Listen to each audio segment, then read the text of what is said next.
Amit is standing on the ground and flying a kite using a 100-meter long string at an angle of elevation 30 degree. Nitin is standing on the roof of building that is 10 meter high and flying his kite at an angle of elevation 45 degree. दो लौंडे पतंग उड़ा रहे हैं, है ना, डोरी में बांध के.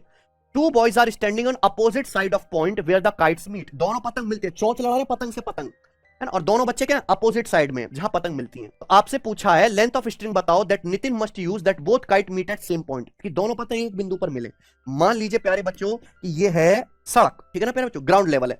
अब अमित जमीन पर खड़ा है और 100 मीटर की डोरी बांध के जो है वो क्या करता है, 30 डिग्री के एंगल पर एक पतंग उड़ाता है. ऐसे कर ले हैं सचिन. यहां मैंने मान लिया कि हमारा आदमी खड़ा है अमित, और अमित ने मस्त जो है ये अमित ने मस्त 30 डिग्री के एंगल पर एक पतंग उड़ा रहा है. तो ये पतंग उड़ रही है, यहां पतंग उड़ा रहा है 100 मीटर लंबी डोरी का यूज करके. कितने मीटर की लंबी डोरी है ये, 100 मीटर लंबी डोरी है. अब नितिन 10 मीटर ऊंची इमारत की छत पर खड़ा है. मान लीजिए कि यहां ये एक इमारत है, ये इमारत है. कितनी ऊंची इमारत है ये, 10 मीटर.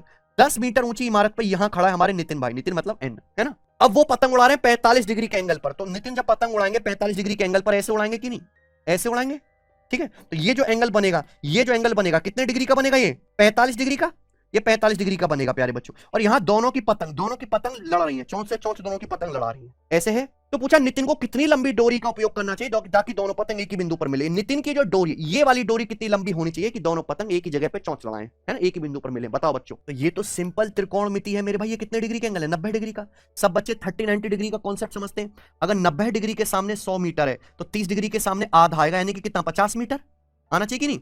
90 के सामने अगर 100 मीटर है तो 30 डिग्री के सामने हमेशा आधा आता है, 50 मीटर. यानी कि पूरी लेंथ यहां से यहां तक 50 है. पतंग 50 मीटर की हाइट पर होनी चाहिए. 10 है, ये 10 है, तो इसके सामने ये भी कितना आएगा प्यारे बच्चों, 10.